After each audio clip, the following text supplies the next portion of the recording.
Ladies and gentlemen, this is David Mirikitani with Matt Chat.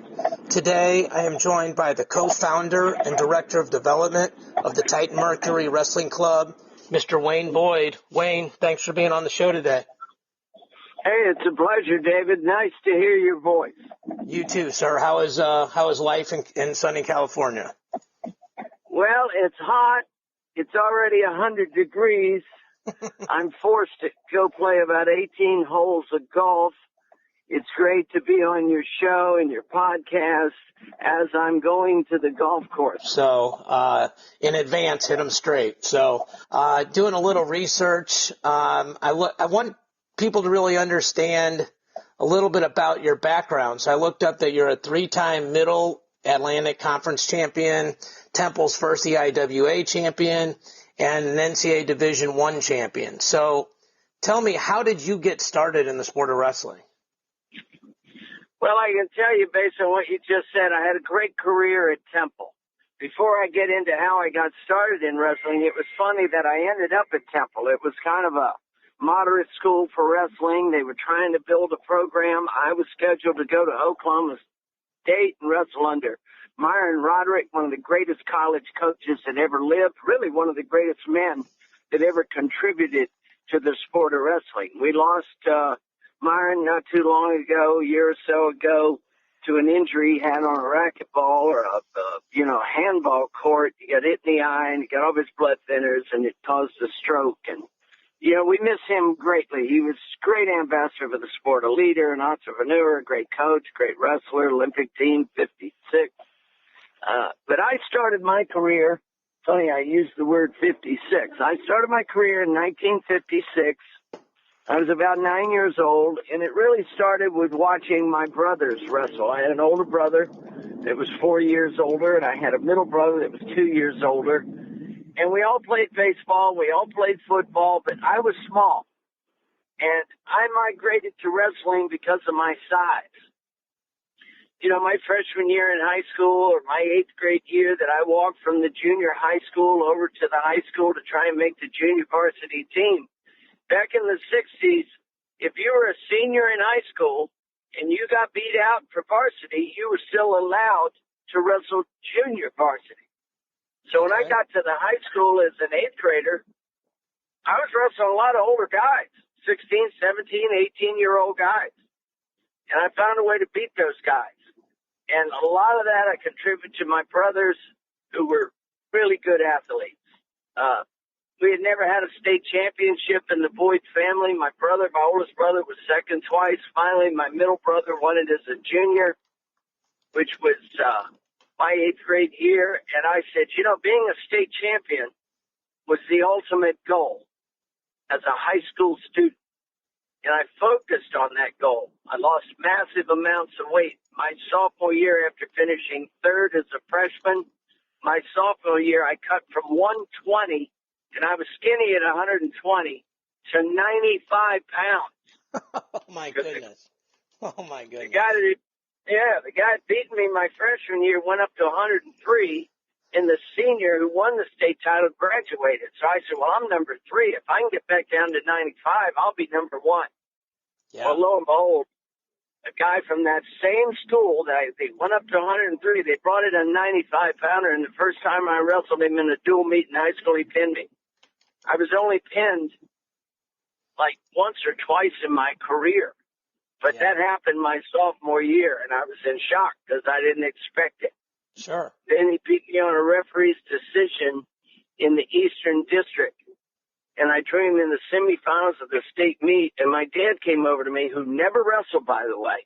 Parents are so incredible in the sport of wrestling. They mean so much to their child, and they get so engaged. They come to love the sport. Right. And my dad walked over to me, never wrestled in his life, and he said, the kid's name was Shackelford. I'll never forget it. And my dad's looking at me, and I'm going out in the semifinals. I'm wrestling a guy I've lost to twice. And my dad looks at me, and he says, if you take him down in the first period, you'll beat him. And I don't know where he got that from, but I focused on that takedown. Yeah. And I got that takedown. And I went on to beat him 5-2. And then that night I went into overtime against a kid from Wakefield I can even remember his name. Last name was Pennick. And I defeated him to win not only the Boyd family's second state championship, but my first state championship, and it led to two more. So I finished my high school career with a third, first. But I was hooked on wrestling as a young kid because anybody can do it. It doesn't matter. You don't have to be 6 feet tall, 6'7". You don't have to weigh 280 pounds. You can be who you are and compete because there's those wonderful weight classes that make it possible for everybody, ranging from anywhere from 95 to 103 all the way up to 285 pounds.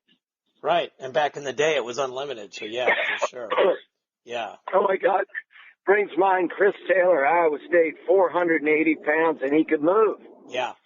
Yeah. Two-time national champ. My dad's an Iowa State alum, and he has very fond memories of Chris Taylor and Dan Gable and Jason Smith and all those guys. So, yeah, I grew up hearing about those stories. So, yeah, for sure. So Ben Peterson, another Iowa State great. The great Nate Carr. I mean, Iowa State under Harold Nichols drove some of the best wrestlers the nation has ever known out of that program. And Harold Nichols himself was a wonderful, incredible coach. Yeah, Harold Nichols was actually my godfather. So I remember going up there as a freshman, and he jumped on me, just by surprise. And I looked up, and it was him. And I thought, I'll go kind of easy on him because he was older. And that was a bad decision on my part. So he's a tough, put it in old terms, he was a tough sumbitch. He was a tough man for sure. So yes, sir. So I got a chance to talk to you a little bit of World Team Trials, and what really struck me is just your enthusiasm for the sport. And it's interesting listening to you tell the story you just told, or stories you just told, like how memorable, guys' names are, specific conversations with your father.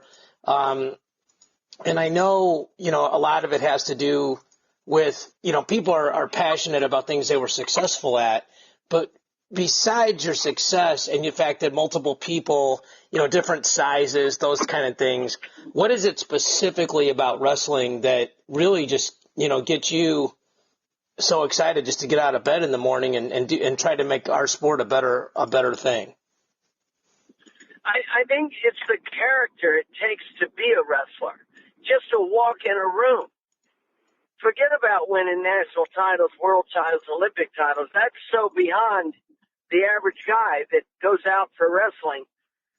But if you look at the result of any guy, even a guy that didn't have a winning season, he learned so much about character, commitment, perseverance, determination. These are the characteristics in life that will give you a happy marriage, a good job, bring you success. Wrestling is a character builder, and every young man, young boy, should at some time wrestle, because the hand-to-hand confidence, the ability to step out and shake a guy's hand when your knees are shaking and say, I got to go here. And when that whistle blows, the amazing thing is we let go of that fear, we let go of that doubt, we let go of that idea I might lose, and we just wrestle. And when you're wrestling, you're not thinking about anything. You're just in motion. It's one of the most beautiful, productive sports on the planet. And it drives me crazy that we're not more popular with the everyday person. I mean, Jordan Burroughs, Kyle Snyder walk down the street, people have no idea who they are. Opposed to LeBron James and these guys that play in professional sports, everybody knows them. So it's, again, we're not getting the attention we deserve. And one of my missions is to bring more attention to the sport of wrestling. And there's no better way to do that than do great things. And when I say great things, that's got to be your goal, to be the best at what you're doing. And I don't care. In my case, sometimes it's just taking the trash out. I take the trash out better than anybody else on the planet. You're the number one trash guy, is that right? I tell you, wrestling taught me to focus. And I have great desires and great ambition, and I'm motivated every day to be the best I can be. And that all came from wrestling. Without wrestling, I would not be the man I am today. Yeah, I think there's so many of us that feel that way, but you're able to say it so eloquently. It's really a pleasure. Well, I live it. Yeah. I live it, David. I absolutely live it. And I just don't live it when I strap my shoes on. I live it when I make a phone call. I live it when I breathe. I breathe wrestling because it's so healthy. Yeah. Yeah. Your passion is admirable. It's palpable. You can hear it in your voice, and you can tell it's not an act. And, the people that know you, that's one of the first things they said to me. They're like, that guy's the real deal Holyfield, so, it's super exciting, listening to you, gets me fired up more about the sport and doing these podcasts and that kind of thing that, in my own way to try to make the sport better. So, we spoke, and you told me a story about how, like, 40 years ago, you had an idea that sort of later evolved into something that became Titan Mercury. So tell me a little bit about your first evolution of how you saw all this eventually shaking out. All right, and thank you very much for those kind words. It always brings tears to my heart when I get recognized for my beliefs and my commitments and my refusal to lose. And it's a warm, fuzzy feeling. So thank you very much. Yes, sir. I graduated with a degree in communications, radio, television, film. I minored in speech, journalism, and theater. And the only thing I ever wanted to be in my life was a star. That started way back in the late 40s. I just didn't know what kind of star I wanted to be. It was kind of like, a cowboy star on TV, because I watched a lot of cowboys growing up, and I loved cowboys. And I've got a story I'll tell you a little later on in the interview that could happen here in the next year that's going to be incredible. It's like dreams. It's like visions coming true. And when I got out of college, I wanted to be on ABC Wild World of Sports. So I called Rune Arledge at his office in New York, and I got him on the phone based on the fact that I'd been interviewed by Keith Jackson of Wide World of Sports. And I said in the interview, and if you ever pull that up and watch it in 1969, I literally basically took the microphone with some sort of hand fighting out of Keith Jackson's hand, and I said, I'm a radio TV major, and I like this too. And he was talking about me winning the national title. I want to talk about, I need a job, man. I got a wife and 2 kids. And so, you were Michael Strahan before Michael Strahan crossing over. It was wild and crazy, and they ran that, of course, when they showed the 1969 NCAA championships, and they specifically ran that interview. So I just strive to be the best I can be all the time, but I didn't want to do what other people wanted me to do, primarily get a job. Okay. All right. And so once I interviewed and found out, I even got offered a job at the local TV station. I wanted to be the head sports announcer, and they wanted me to be a floor director. Well, I was too young and too cocky to realize if you start as floor director, first thing you know, you are the sports announcer. But I just saw it as a negative. And then when they offered me $75 a week in 1971, I thought, good Lord, I've got a wife, I've got 2 children, I've been married since I was a senior in high school. I went all through college with my wife and kids. And it was time to make some money, and I didn't think $75 a week was going to get it done. Probably not. Even right? in the early 70s. So I said, what, other than my education, what do I really do well? Bingo, wrestling. And I had noticed over the years that I could pull together 30 or 40 kids. Almost any time I announced I'd be in a room, and they'd all bring $10. I was making $300-400 a day teaching class twice a week which is a lot more than 75 a week, right? Yeah, I'm a math major. That is correct. Yeah. So there you go. So it led me to want to open my own business. So my first business I opened in 1972 was the East Coast Wrestling and Health Club. Okay. And I had worked with Chuck Norris and his brother Aaron Norris, and I taught them how to get guys to the ground, and they had these wonderful Chuck Norris karate studios. And I thought, well, I can do that in wrestling. I'll have nationwide wrestling clubs all over America. I'll have some exotic helicopter that lands on the roof of these things with a glass elevator that goes down in the middle of the gym. And, hey, Wayne Boyd's here. Yeah. Well, needless to say, I wasn't able to accomplish that vision. Although I had a lot of success. I was building state champs, national championship team in our second year, won the national AAU team title in Ohio. And I was very proud of what I was doing. But economically, I didn't have the experience or the stick-to-itiveness. My wrestling concept of you can do anything really got choked out by economic values.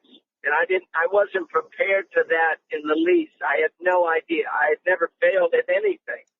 And I lost that club, and it turned me into a terrible downspin where I went catatonic. I didn't eat, I didn't sleep, I didn't speak.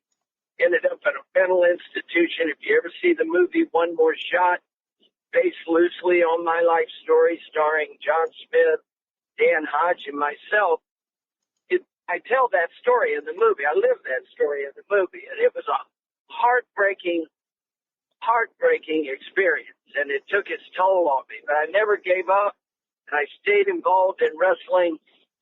Lo and behold, if you want to skip ahead 40 years, I was helping a young man in a wrestling room develop his talent, and it just so happened it was Andrew F. Barth's son, who was also named Andrew F. Barth. And I turned Andy's career around. He went from being like 7-17 to 25-27-2 with 25 pins. And Andy Barth, who's my partner and co-founder of Titan Mercury, just was so excited and happy to see that progress in his son that he said to me one day, he said, "Hey, Wayne, what do you think it would take to start our own wrestling club?" And I'm thinking kids club, right? Right. And I said, "Well, gee, all you have to do is ask." And he said, "I think I just did." And I said, "Oh, that's right." And I said, "Let's go." First rule of sales is when they say yes is be quiet. Yeah. Right. I missed it right over the head. And then he explained he was talking about a club like New York AC. And I said, "Holy mackerel, big time." And I said, "Well, what's our budget?" He said, "Don't worry about budget. Just do what you got to do." So I went to work. And the first thing I came up with was, let's have New York AC West. Because Andy Barth's a big proponent of New York AC, been a member since he was like 17 years old. And we contacted New York AC, and what I really wanted was that winged foot. I thought that winged foot, god of speed, was just terrific. David, I'm in my car. Is the wind bothering you at all? Can you hear me okay? We're good, sir. I'm just soaking up the story, so please keep going. You're talking about the winged foot. Yeah. So they wouldn't give us that winged foot, and they didn't want to be affiliated with us on the West Coast, old established club, and I understood that. But I went to my computer and I started looking at the god of speed, Mercury, and I found a head with wings on it. And I went back to Andy and I said, "Okay, we can't get the winged foot, we'll take the winged head." And if you look at the logo, you'll see the winged head. Yeah. And at the end of the day, I decided I'd rather be the head than the foot. No, I've got your logo pulled up here now.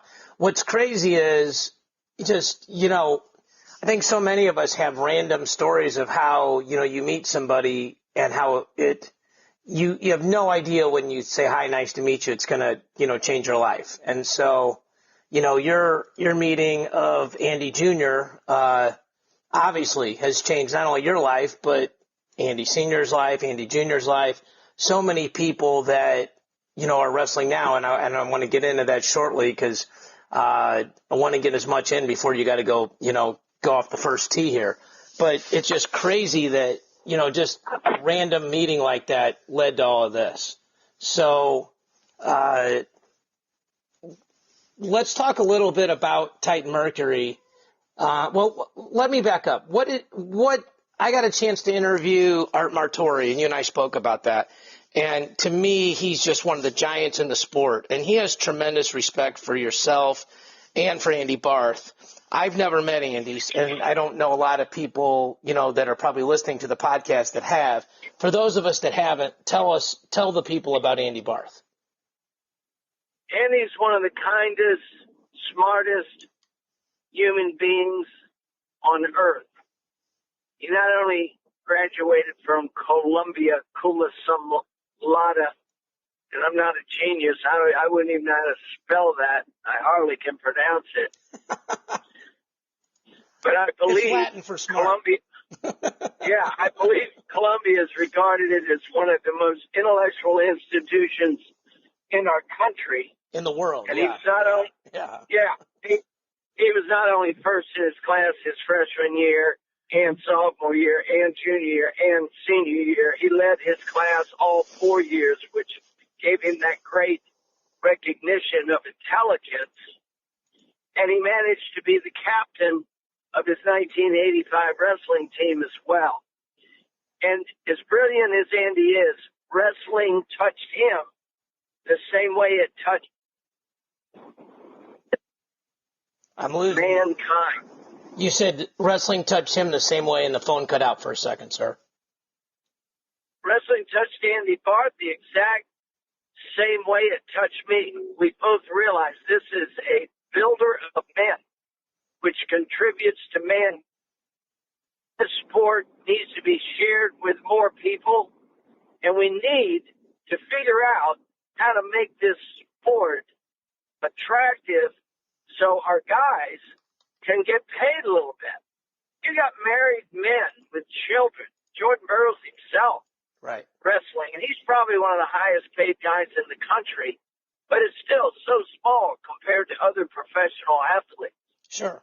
Yeah. And there's other guys that don't get paid half of what Burroughs gets, and then there's other great guys that hardly get paid anything. They just get room and board in their flights when they want to go to a tournament. Right. So we wanted to change all that. And Andy has the resources to do that, but it's his generosity that really overflows into the category of success. Because if you look at the other clubs, even Art Martori, who was the original great guy, probably won 20 plus national titles with Sunkist, and he spent a lot of money. But I would guess his budget never exceeded $500,000 a year. Now I could be wrong about that, but I don't think so. Andy and I spent well over $1.5 million last year on Titan Mercury Wrestling Club and its athletes and people that are committed to us being number one. And we didn't buy the championship. We earned it. A lot of people say, oh, well, you got all the money, so you get all the best guys. We get the best guys because we treat the best guys like they're the best guys. And Andy supports that. It's funny because we had a number of, number one or number two recruiting classes in the country, and we literally did it with the least amount of money. And what people don't understand is it's not about the money. It's about building the right relationships and, people feeling like you're literally invested in them. So I laugh sort of knowingly. I understand what you're saying there, sir, and I completely agree with you. Yeah. So. But it's time we spend more money on wrestling. Wrestling's worth it. It has so much value. Yes, sir. You can't build something if you're going to count pennies. It's very hard. Right. So we've done in 5 years what probably took most clubs a lot longer to do.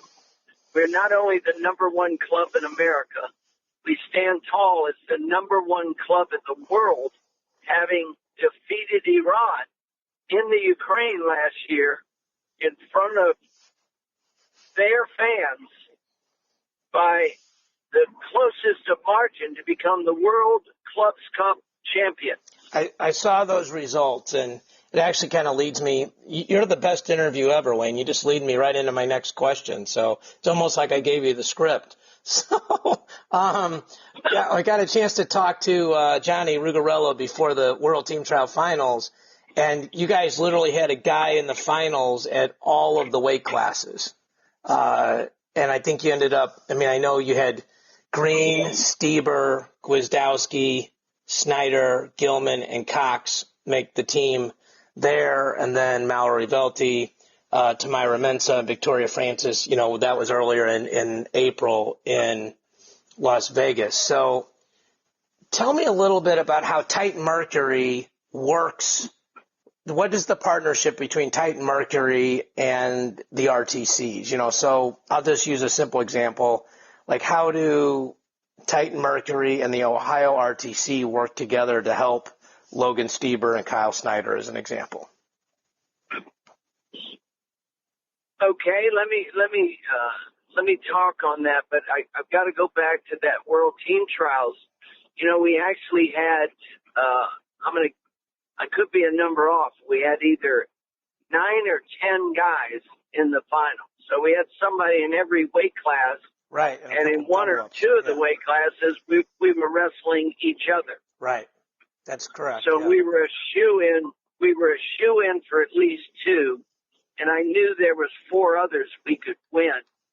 But I wanted all 8. Of course. And we had Dake, and we had Molinaro, which I thought were great draws. I thought it was time for Dake to beat Burroughs. I'm a big Jordan Burroughs fan. I'm proud of him that he's making this. You can't call it a comeback. The guy's never been out of the sport, but he didn't have a good Olympics. We all know that. Correct. And that had to send shock through his body.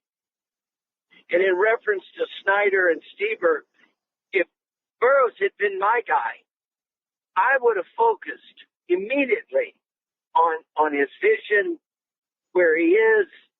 I think he wasn't properly touched maybe before he stepped on the mat at the Olympic Games. At Titan Mercury, we get in the heads of these guys in a way that they don't even know we're there. And it's so positive. Royce Alger is one of the best corner guys I've ever seen. He learned from the greatest, Dan Gable. And we literally make these guys feel so good about themselves that they get this sense of invincibility. And that's what you got to have when you walk out there against a Russian or an Iranian. And you got to travel and wrestle those guys during the year. And we're able to do that because we spend those extra dollars. We're not afraid. Andy Barth believes in doing more. In fact, his theme is stay hungry for more. And I said, Andy, you're going to be sorry you ever said that to me. And he said, I hope so. So now we're getting to that point. I think I got an email from this morning. He said, wow, we went a little over budget this year. Well, because we're growing and we're doing more for the sport than anyone else. And I hate to say it like that, but I feel like the whole sport needs to pick it up. We need to gather up the 10 million people that are out there that have been touched by wrestling and get them to respond every time we do something. You know what it'd be like if 10 million people, every time wrestling happened on TV or every time we had a need, 10 million people put up $1 each, we're $10 million up. And we need to do more and more of that. So back to how do we work with a Stieber and a Snyder? Look, these guys have got so much talent, wrestling talent. All you got to do is point them in the right direction. They're racehorses. They're incredible. I mean, this Kyle Snyder is a phenom. Logan Stieber, nobody works any harder. But what we do is we let them know that there's nothing we won't support them in as long as it's healthy and productive for them. And then we take them beyond wrestling. What do you want to do with your life when you're done winning 2 or 3 Olympic titles? What do you want to do? Where do you want to be? You have real conversations with these guys, and we engage with them. And I think that's what stimulates them to want to be better. And it's naturally instinctive for a guy like Stever or Snyder. But we're able to get in there and show them other opportunities. They look at Andy Barth, who works for one of the most successful companies in the world, Global Capital, Guardian Capital, America Funds. And he actually built his own company within the company that has an astronomical responsibility. They have over 1 million clients worldwide. So we transfer that to these guys, and we get them out of wrestling every once in a while. If Royce and I take them on a trip, you know, we're partying for the first 2 days. I don't mean getting drunk partying. I mean, we're just having a great time. Right. They don't even know they're going to the Ukraine to be slaughtered. They just think they're going on a picnic. And by the time they stick on the mat, we've got them so ready mentally and physically that all of a sudden we're winning. We're beating everyone. I expect to win the world championship as a team this year. And if we don't do it, something broke down between the world team trials and that world championship 3rd week of August. But I'm going to try to stay as close to these guys as I can, do what I can to keep the breakdown from happening. Because we haven't won the World Cup in the last, I don't know how long. It's just ridiculous that our country isn't the leading wrestling country in the world. Little teeny Iran puts out the toughest guys, and we've got a pool that is 30 times deeper than theirs. And we got great talent. But doesn't that really come down to the fact that, you know, in Iran, that wrestling is, you know, if not the national sport, one of the national sports, and here it's football, basketball, baseball. You know what I mean? That the best athletes are not always coming out for wrestling, where more of the best athletes are coming out for wrestling in those other countries. You're absolutely right.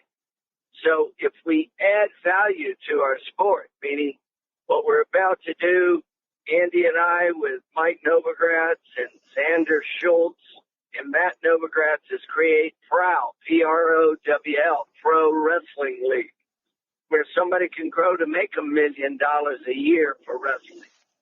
Won't start at $1 million. It's got to be successful. But we're going to put the effort and the brains into this league, which is launching as early as February 2018. And I believe for the first time, professional wrestling on an Olympic level is going to be successful. Well, that would be great, because a lot of us want to see that. But, you know, obviously there's been attempts at that. So, again, you know, my next question to you is going to be, what is your vision to grow the sport? It sounds like Prowl is right at the top of that list. So I know not all the details are out. I don't know what you're allowed to talk about, but whatever you are, please, you know, give myself and the listeners as much information as you can about Prowl. I'd love to. I'd love to very much. One of the great things about because you asked me about the regional training centers, is we get more involved there than just the wrestling. Like Ohio State was interested in building, you know, a better facility. And Andy took an interest in that because one of his best friends went to Ohio State and died, unfortunately, of cancer. And so Andy wants to see a better wrestling facility in this man's name. Andy's very quiet, very respected person that he's not out there on the front lines. He gives me that responsibility. And so we do a lot for Oklahoma State, University of Iowa, Illinois, Cornell, Ohio State, Nebraska. We get involved with the college guys because those are the guys that are the future. So now I can say to them, hey, guys, you don't have to be a world champion to wrestle in a pro league. So it opens up a lot to the guys that will never win a world title, but they got national titles under their belt. They come back and make a living. We're going to establish originally great events, kind of like Iowa versus the world we did a few years ago. We're eventually going to get to state teams or city teams. We have a team in LA, a team in New York, a team in Pittsburgh, a team in Columbus. And we're going to create a real pro league. So that's I got Washington D.C. calling on the other line. It's probably Trump. Just let them know I'm doing a podcast. Don't cut over. Don't cut over. I don't have much more time with you. So tell me about how proud. No, it's okay. It's okay. Trump can wait. He's busy over in Paris. He's keeping America great again. So let's keep. I want him to get busy making wrestling greater again. Yeah. So greater. So the way the prowl is going to work is there's going to be 8 teams and they're going to be city based and there's going to be dual meets. Is that correct? That will probably come after we do some feature big events. Like the World Team Trial, it should have been on a big stage. It should have been done at Madison Square Garden. It should have had pay-per-view attached to it. That was some of the greatest wrestling, and you knew going in it was going to be great. It was unbelievable. But USA Wrestling is not focused on growing the sport other than keeping the sport alive. We've got to go to a new level. And it means marketing, advertising, buying ads, being on TV, running commercials. You got to popularize this sport. And we've never had anybody that could do it prior to Mike Novogratz, James Dinan, Art Bartori. He didn't have that same vision. And Andy Barr. These guys are smart businessmen. And I've got a vision and the energy to push this thing through the loopholes. So I think it's going to be extremely exciting. I think the college wrestling is great. High school wrestling is great. We've still got work to do on both those levels. But if we could just give these guys an outlet beyond, it'll still be important, extremely important to be an Olympic champion. Extremely important to be a world champion. That'll give you a better contract going in. You're already well known. But we're going to build the sport and the success of the sport through advertising, marketing, and continuing to build the best athlete in the world.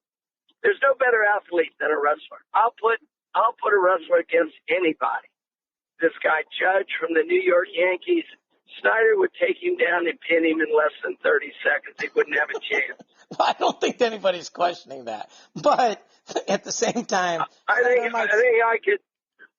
I could take out Hulk Hogan, and we'll have Stever wrestle LeBron James. You know, anything to get some attention. I love it. I love it. You didn't mention that in 1981, I wrestled Victor the Wrestling Bear, who was 680 pounds, 8 feet tall. He had wrestled 14,999 men in his career, including some of the biggest, strongest men in the planet, and he had never lost a match. And on that early afternoon in 1981, I threw Victor 680 pounds to his back and pinned him. And he died with a record of something like 15,820 and 1. I was the only man to ever beat Victor, the Wrestling Bear. Those are miracles. His O had to go. You had to take it from him. Well, the bear was mean. He wouldn't even shake my hand when it was over. He was pissed off. I actually did read about that, but I knew if we started with that story, I didn't know how long it was going to take us. So yeah, you need a whole new interview, because what happened after I beat that bear got really crazy. I know you live life big, so I knew we wanted to get some of these other things in. So I want to keep us on time. It looks like I got about 5 or 6 minutes left with you. So tell me the future plans for Wayne Boyd and the future plans for Titan Mercury. Well, I think we're going to buy a piece of property this year and start to envision our world and Olympic class training center, the Titan Mercury World Olympic Class Training Center. That's going to be huge. It's going to be the best training center in the world. It'll be in California. Everybody will want to go there to train, and we'll do clinics, and we'll do that part of wrestling. I think there's a movie in the making, a Western, and I talked to the people who will actually be distributing the film, and I told them that all the townspeople, it's set in 1860, all the townspeople in this movie have to be world NCAA or Olympic champions. Really? So you'll see a guy like Rulon Gardner as the blacksmith, or Bruce Baumgartner. Dan Gable will be the mayor. Cale Sanderson will be the sheriff. And I kill so many people in this movie, it's ridiculous. So if you're a bad guy, you're going to die. I kill about 106 people in about 102 minutes. So I'm killing one and one margin of a person every minute. Is the script yours? Yeah, I wrote the script. It's called Rattlesnake. It's called Rattlesnake. I'll give you a little okay. Yeah, I'll give you a little insight. I got the name Rattlesnake early in the movie because the bad guy, played by John Voight, sent his henchmen out as I was coming into town to throw me in a rattlesnake pit. So it was me and 6 rattlesnakes. If it hadn't been for Geronimo's daughter, I'd probably be dead now. This is going to be awesome, right? No, this is going to be. I'm meeting a guy today that's a big time movie guy, and he loves what I'm doing. And so we're going to continue to win national titles. We're going to continue to win world titles on a club level, and we're going to see our United States start to win world, not just individual medals, team medals. So that's the future. We've got bunch of events planned. We got the pro league planned. We're going to do movies. We're going to continue to support colleges. We're going to do everything we're doing and a lot more. And Andy tells me we got to do it within a certain budget, then we'll do it. We can do anything we want to do if we have enough belief level to do it. And I've made a living on my belief level. If I believe I can do something and I commit to it, I will get it done. Now, sometimes it takes longer than others, but I've been able to accomplish all my dreams in life because I have a tremendous faith in my God above and my Lord Jesus. And then I believe I can do the impossible. And when you put your faith with your belief and then your work ethic on reality, you can't be stopped. So I'm excited about life. I try to transfer that thinking to young people every day. I'm going out here to beat a guy to death in golf because I need the lunch money. I don't think you need the lunch money. I'm just guessing. I'm guessing that might be a bit of hyperbole. So, look, I've enjoyed tremendously talking to you, David. I'm so glad we met, and you're doing good things. I heard you talk to Grady Penninger the other day. There's a miracle in itself. The guy's still alive. It's unbelievable. I used to see him at the Nationals. He'd say, "Hey, Wade, I heard you were dead." And I'd yell back, "Where'd you hear that?" He said, "I don't know. Stories out there." Well, one of my favorite pictures from Lincoln was the night that I ran into you at the hotel, and you let me borrow your glasses for a minute and get a picture together. So that was a lot of fun, and it was great meeting you, and it was a real pleasure to get to interview today. I appreciate you taking the time to come on the show, and I think I speak for all of us when I say thank you to you and Andy for all the time and money you guys are investing so that those of us that love wrestling can continue to see the best guys from America chase their dreams and goals. Well, I appreciate that very much, David. I got to give a heads up to my girl, Melina Wick. She does a great job keeping us organized. We got Debbie Priester, who does a great job with travel, and the Johnny Rusciano. Come on, the guy can crank out more artwork and more direction in marketing than anyone I've ever met. I don't think he ever sleeps. That's the thing him and Andy have in common. I don't think those people sleep. They're just hungry for more. Well, that's awesome. I got a chance to meet Johnny as well when I was there. So the trip was great for us at Track Wrestling. And we're actually streaming the World Championships. And I saw today that you guys are co-sponsoring that with us. So the folks will be able to watch, not only, all the wrestling and not only all the Americans, but specifically the Titan Mercury Wrestling Club athletes. So, Wayne, thank you so much for your time. It's really been an honor and a privilege. Yeah, and I appreciate you mentioning the World Championships, right? Track streaming those, the cadets, the juniors, we got all three. We're supporting that. A lot of that money goes to supporting our athletes. So everybody go online, watch the World Championships with Track Wrestling. It's going to be incredible. It starts, I think, the 24th with the cadets this month. 4 weeks from then, we got the seniors. So big deal. We got to support our sport. So instead of 10,000 people watching it, let's count on 100,000 people watching the World Championships. Let's push that. I appreciate you mentioning that. Very big. Well, my people at Track Wrestling appreciate you advertising it for us, so we definitely appreciate it. I hope our paths cross soon. And once again, thank you so much for your time, and please give our best to Andy Barth as well. It was a great pleasure to be with you. Keep up the good work. God bless you. Thank you, sir. Ladies and gentlemen, this is David Mirikitani. That was Wayne Boyd. This was Matt Chat. Speak to y'all next week.